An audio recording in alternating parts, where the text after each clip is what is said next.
Excited to be joined right now with Congresswoman Suzan DelBene, who is a 2017 CTA Digital Patriot. So congratulations again. We were excited to honor you last month. But Congresswoman DelBene, she has an incredible career, first as a tech entrepreneur and also as an executive.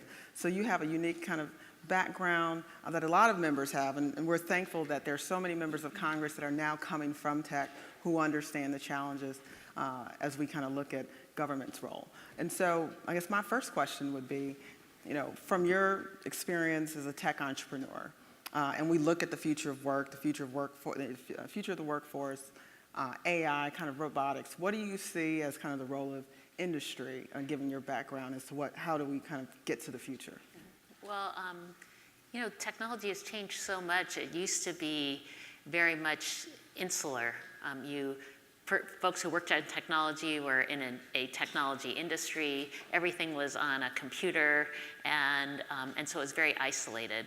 Now, technology is part of everything. It's foundational. It's infrastructure. And we need to think of it that way more, talk about it that way more. It impacts every single industry. And we are seeing now with the Internet of Things and so many new types of technologies, huge changes in healthcare, for example, bioinformatics and sensors, changes in transportation, changes in energy efficiency and in buildings. And we need to think of it that way more as infrastructure. Horizontal infrastructure. It used to be more vertical. Now I think it is horizontal, and it's part of people's everyday lives. It's not just sitting in a box on your desk anymore.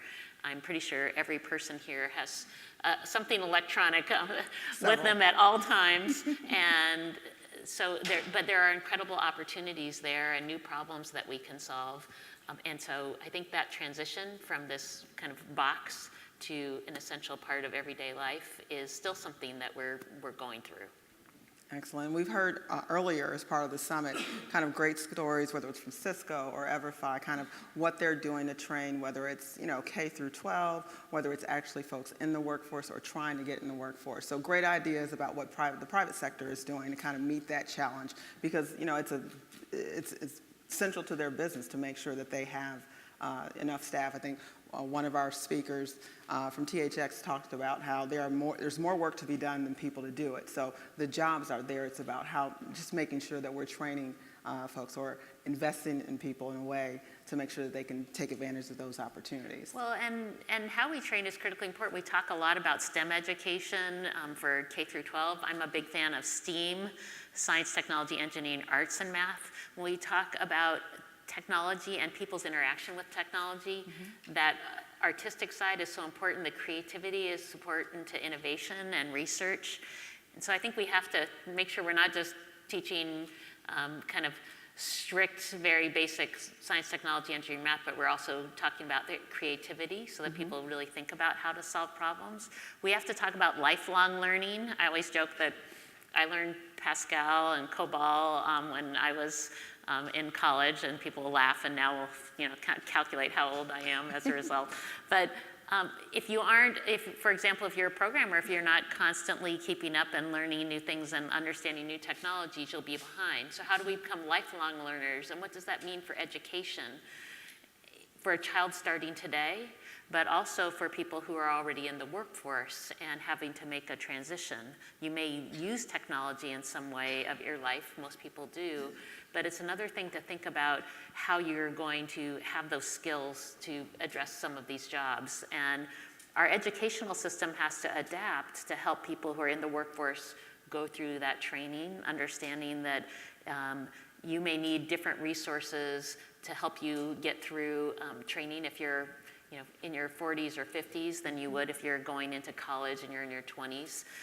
You need to be able to, put food on the table and take care of your family, and how do you look at that kind of in its entirety, but also really match people with jobs. And what is it that industry is looking for? Sometimes it's not just a degree, it's a lot of very specific skills. And so I think we're seeing a lot of conversation around how technology works on the vocational side and works with our community colleges, how we have apprenticeships so that people can really match and actually go into the workforce. And we have a great example in the Seattle area, a place called the Ada Academy, after Ada Lovelace, focused on helping women of all ages be able to come in who might have had other types of jobs, come in, learn, go to school, learn technology, learn coding, and actually then do internships as part of their education. And in many cases, they get hired out of that because they have a relationship with the employer. They know the job. They've kind of learned that along the way. And those models are successful types of models we have to look at going forward. Definitely. So now you're in Congress. Thank you so much. You've been an incredible champion on so many issues that are important to the industry. But as you think about it, what's the role of government kind of in this conversation? Well, there are a lot of things. One, government needs to look at how we use technology. And when I talk about it being infrastructure, it's infrastructure for the way many things work, and we need to do a better job of how we use technology internally in the government at all levels. We used to look at technology as kind of this nice to have as opposed to a must have, and we're behind. Two, from a policy standpoint, issues of privacy and security, interoperability, these are critically important issues in all areas, and we're going to address them more and more. Privacy, if you think about the fact that this Congress, we're still trying to make sure there's a warrant standard for digital information in your emails. Someone needs a warrant to access an email that's in the cloud versus a piece of paper in your file drawer where there already is a warrant standard. We're still trying to pass legislation to update the Electronic Communications Privacy Act that was written in 1986. That's a pretty simple thing to do. We got a bill through the House this year, but it's still not through the Senate. So I highlight that because that should be a pretty straightforward piece of legislation. People expect digital information to have the same privacy protections that their physical information does, but policy is behind. And there's so many examples where we have not kept policy up to date with the way the world works today. And as a policymaker, we have to not only catch up, but be more forward-looking. And so that means being faster, not just doing a bill every 30 years and then leaving it on the shelf. But I started the Internet of Things Caucus with Congressman Darrell Issa. We just recently started, the last week, the Digital Trade Caucus, myself and Congressman Eric Paulson. Thank you so much for that. Because these are issues that are important now. When we talk about cross-border data flows and data localization, a free and open internet, these are all important policy issues that impact all types of technologies and frankly, all different types of businesses.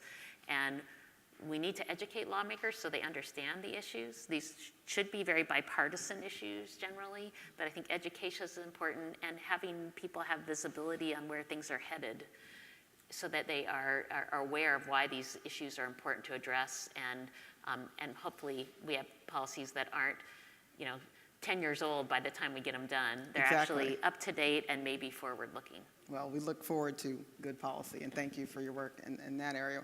One of the things I would say that you are on the same page with your co-chair of the Women's High Tech Coalition, the Susans. Yes, she was here, and she was talking about lifelong learning, which you keyed on. But I know that you've been very involved in women entrepreneurs and making sure that women are in tech, and that's part of the conversation when we think about the future workforce. Yeah, well, women have been underrepresented. We haven't had the diversity in technology that we should have. Part of that is, culturally, the way kind of tech got started, but it also, if we look at the products and the opportunities in the future, we need a diverse workforce to understand the diverse needs, not only here in the United States, but around the world, and come up with unique ways to address problems. And so it's everything from K through 12 and making sure that young women understand that there are opportunities for them, making sure that we have great women on robotics teams and are excited about science and technology and math, and don't feel like they're excluded in their educational experience or told that that's not a path they should take. But also making the work environment an exciting place to work that encourages more women to enter. And as an entrepreneur, access to capital is critical. I had the luxury of when I was CEO of a company to work with an organization called Springboard. There are a few organizations. Springboard was focused on helping women and helping women create the networks and have the ability to talk to folks so they would have opportunities to access capital. So all of those, I think, have been critically important to expand opportunities for women-run businesses, women entrepreneurs, and the more mentors we have out there, women role models, the more opportunities we're going to see. But there are great Girls Who Code and DigiGirls and just a lot of folks working to get young women excited, show them the opportunities, because when they see the opportunities, I think we're going to see a lot of great new ideas come out and a lot more women leaders in technology throughout the world. Excellent. That's what we want to see. Now, I do want to be respectful for your time, so I think we have time for one question. Is there anyone in the audience? I always say I'm happy to take answers from you too, and you can hand those to me too. We have one right here. Sure. Hi, I'm Rebecca Stokel. I'm endlessly curious about what you see as the on-ramp for retraining workers who may have lost work in an industry that isn't where the work isn't coming back, and who don't see themselves as having an affinity to take up a different kind of tools. Well, it's a great question, and I think it's something everyone's grappling with right now, which is understanding how we create that, the training, the awareness, the access that's important to help people who might be in industries that are going away and understand how they make that transition. There's a few things that I think are important. One, we talk in tech speak a lot, but there are a lot of things that people do that are valuable skills, but sometimes they don't know how to describe them as in a way that might appear on their resume in the right way for someone to give them credit for it. This is also a conversation we have with our veterans a lot, who have many skills that are technology skills, but they don't talk about them in the same way that the private sector might talk about them. And how do we help people understand the talent that they already do have and how that applies maybe in a different industry? Two, we have a lot of geography we've got to look at. Where, if we have retraining opportunities, are they located in the same places that people might be? Not everyone can just move to go to school. So how do we make sure that's accessible? How are we kind of forward-looking, thinking about that so that people have that chance, not when they finally kind of lost their job, but to maybe be able to be proactive earlier? And then, and what is that training? What's the training? What are the opportunities? It may not just be going and getting a degree. Maybe it's a particular credential, or maybe it's a program that we've talked about that is more apprenticeship-based, where people can bring their skills. Maybe there's some classroom activity, et cetera, but they're also working on the job. There are a variety of opportunities, and I think it's an incredibly important question and something we need to be looking at those models more. I know there's been a lot of talk about apprenticeships and what we can do there, but we also have to think in our educational institutions what they can do to help here and how they can kind of maybe do things a little bit differently, given that it may not just be as programmatic as some folks have looked at kind of training and education in the past. Well, Congresswoman, thank you so much for your time. I appreciate the conversation and engaging you more as we kind of come up with some solutions. Thank you. Have a great day.